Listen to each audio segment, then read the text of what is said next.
ರಾಜ್ಯ ಜಗತ್ತು ದೇಶ ಕಂಡಂತಹ ಮುತ್ಸದ್ದಿ ರಾಜಕಾರಣಿ ಅಜಾತಶತ್ರು ಜೊತೆಗೆ ಬೆಂಗಳೂರಿಗೆ ಸಾಕಷ್ಟು ಕೊಡುಗೆಯನ್ನು ಕೊಟ್ಟಿರ್ತಕ್ಕಂಥ ಎಸ್.ಎಂ. ಕೃಷ್ಣ ಅವರು ಇವತ್ತು ಇಲ್ಲ. ಅವರ ಒಂದು ಪಾರ್ಥಿವ ಅಂತಿಮ ದರ್ಶನಕ್ಕೆ ಬಂದಂತಹ ಸಾರಾ ಗೋವಿಂದ್ ಅವರು, ಕನ್ನಡ ಪರ ಹೋರಾಟಗಾರರು, ಡಾಕ್ಟರ್ ರಾಜ್ಕುಮಾರ್ ಅವರ ಸಂಘದ ಅಧ್ಯಕ್ಷರು ಕೂಡ ನಮ್ಮ ಜೊತೆ ಇದ್ದಾರೆ.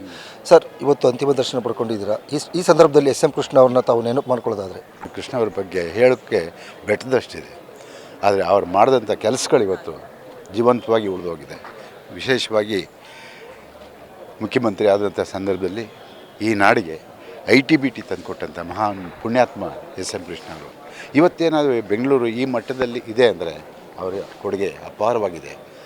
ಹಾಗೆ ಅವರು ರಾಜ್ಕುಮಾರ್ ಅವರ ಅಪಹರಣ ಆದಂಥ ಸಂದರ್ಭದಲ್ಲಿ ಅವರು ನಡ್ಕೊಂಡಂಥ ರೀತಿ ಅವೆಲ್ಲವನ್ನು ನೋಡಿದ್ರೆ ಇವತ್ತು ಕಣ್ಣು ತುಂಬ ಬರುತ್ತೆ. ಆ ಬಗ್ಗೆ ಕಣ್ಣೀರಲ್ಲಿ ನೀರು ಬರುತ್ತೆ, ಅಷ್ಟು ಕಷ್ಟಪಟ್ಟರು. ಸರ್, ಆಮೇಲೆ ನಮಗೆ ಭಾಳ ಪ್ರಶ್ನೆ ಕೇಳಲೇಬೇಕಾಯ್ತಂದರೆ, ಡಾಕ್ಟರ್ ರಾಜ್ಕುಮಾರ್ ಅವರ ಸಂಘದ ಅಧ್ಯಕ್ಷರಾಗಿದ್ರಿ, ಭಾಳಷ್ಟು ಹೋರಾಟಗಳಲ್ಲಿ ಹೆಸರು ಮಾಡಿದ್ರಿ. ಆ ಸಂದರ್ಭದಲ್ಲಿ ನೀವು ಅವರೊಟ್ಟಿಗೆ 1 to 1 ಇದ್ದಂಥ ಸಂದರ್ಭ ಯಾವ ರೀತಿ ನಡೀತಿತ್ತು ಸರ್? ಆ ಸಂದರ್ಭದಲ್ಲಿ ನೋಡಿ, 24 ಗಂಟೆಯಲ್ಲಿ ನನಗೆ ಯಾವುದೇ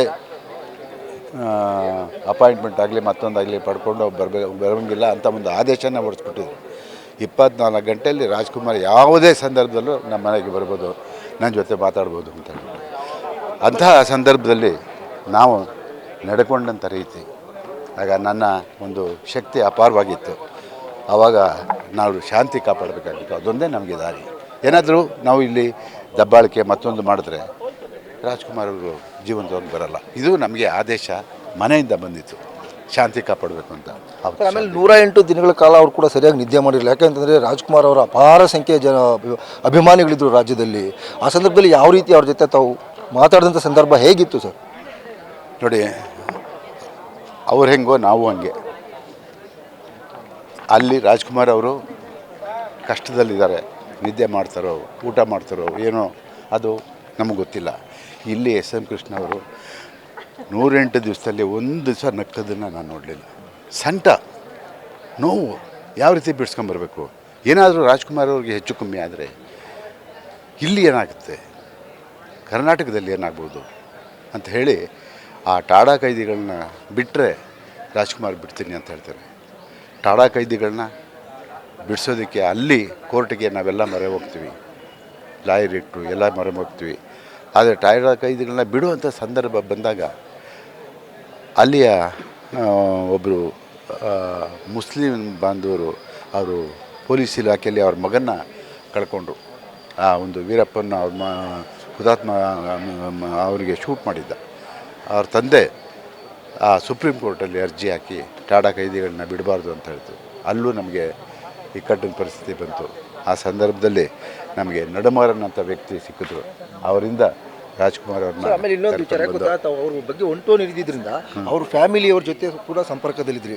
ಅವ್ರ ಫ್ಯಾಮಿಲಿಯವ್ರು ನಿಮ್ಮ ಜೊತೆ ಹೇಗಿರ್ತಿದ್ರು? ಅವ್ರಿಗೆ ಸರ್ ಹೇಳ್ತೀವಲ್ಲ, ಒಬ್ರಿಗೊಬ್ಬರು ಬಿಟ್ಟಿರ್ತಾ ಇರಲಿಲ್ಲ. ಕಷ್ಟ ಸುಖ ಬಂದಾಗ ಮನೆಗೆ 100 ಜನ ಬರೋರು, ಎಲ್ಲ ಕೇಳೋರು. ಆವಾಗ ಆ ಮಕ್ಕಳು 3 ಜನ ಮಕ್ಕಳನ್ನ ನಾವು ಇಡೀ ಕರ್ನಾಟಕದಲ್ಲಿ ಎಲ್ಲ ಕಡೆ ಸುತ್ತಿ ಶಾಂತಿ ಕಾಪಾಡಿ ಅಂತ ಹೇಳ್ಬಿಟ್ಟು ಹೇಳ್ತಿದ್ದೋ. ಆದರೆ ನಮಗೆ ಒಂದು ಆದೇಶ ಇತ್ತು, ಎಲ್ಲೂ ಕೂಡ ಗಲಾಟೆ ಆಗಬಾರ್ದು. ಇದು ನನಗೆ ಭಾರತ ಕೊಟ್ಟಿದ್ದಂಥ ಆದೇಶ. ಅದನ್ನು ನಡೆಸ್ಕೊಂಡು, ಯಾಕೆ ಅಂತ ಹೇಳಿದ್ರೆ ನಾನು ಸುಮಾರು 30 ವರ್ಷಗಳ ಕಾಲ ಡಾಕ್ಟರ್ ರಾಜ್ಕುಮಾರ್ ಜೊತೆ ಆ ಸಂಸ್ಥೆಯಲ್ಲಿ ಕೆಲಸ ಮಾಡಿದಂಥವನು.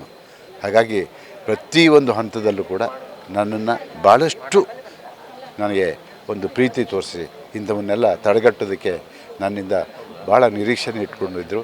ನಾನು ಅದನ್ನು ಪಾಲಿಸಿದೆ. ಸರ್, ಆಮೇಲೆ ರಾಜ್ಕುಮಾರ್ ಸಂಘದ ಅಭಿಮಾನಿ ಅಧ್ಯಕ್ಷರಾಗಿ ಜೊತೆಗೆ ಸಿನಿಮಾ ರಂಗದ ವಿಚಾರವಾಗಿ ಎಸ್.ಎಂ. ಕೃಷ್ಣ ಸಾಹೇಬರಿಗೆ ಸಿನಿಮಾ ವಿಚಾರವಾಗಿ ತಮ್ಮ ಜೊತೆ ಹೇಳ್ಕೊಂಡಿದ್ದಾರೆ. ಸಿನಿಮಾ ಬಗ್ಗೆ ಅವ್ರು ಯಾವ ರೀತಿ ಆಸಕ್ತಿ? ಅಲ್ಲ, ಇವತ್ತಿಂದಲ್ಲ, ಯಾವುದೇ ಮುಖ್ಯಮಂತ್ರಿ ಬರಲಿ ಈ ರಾಜ್ಯದಲ್ಲಿ ಸಿನಿಮಾ ರಂಗಕ್ಕೆ ಭಾಳಷ್ಟು ಸಹಾಯ ಮಾಡಿದಾರಲ್ಲ. ಅದರಲ್ಲಿ ಎಸ್.ಎಂ. ಕೃಷ್ಣವರು ಏನು ಹೊರತಲ್ಲ, ಅವರೂ ಕೂಡ ಈ ಒಂದು ಚಿತ್ರರಂಗಕ್ಕೆ ಭಾಳಷ್ಟು ಸಹಾಯವನ್ನು ಮಾಡಿದ್ದಾರೆ.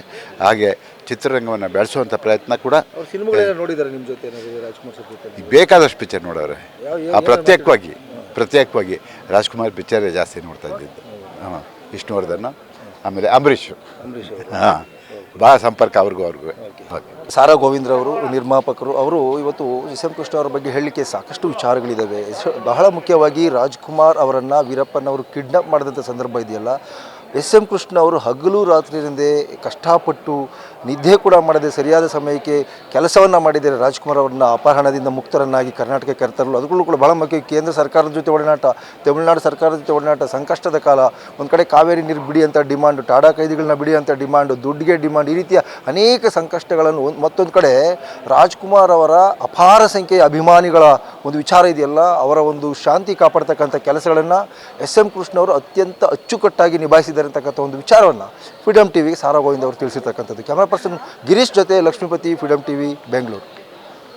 ಕ್ಷಣ ಕ್ಷಣದ ಸುದ್ದಿಗಳಿಗಾಗಿ ಫ್ರೀಡಮ್ ಟಿವಿ ಸಬ್ಸ್ಕ್ರೈಬ್ ಮಾಡಿ, ಲೈಕ್ ಮಾಡಿ ಹಾಗೂ ಫಾಲೋ ಮಾಡಿ. ಹೊಸ ಸುದ್ದಿಗಳ ನೋಟಿಫಿಕೇಶನ್ಗಾಗಿ ಬೆಲ್ ಐಕಾನ್ ಮೇಲೆ ಕ್ಲಿಕ್ ಮಾಡಿ.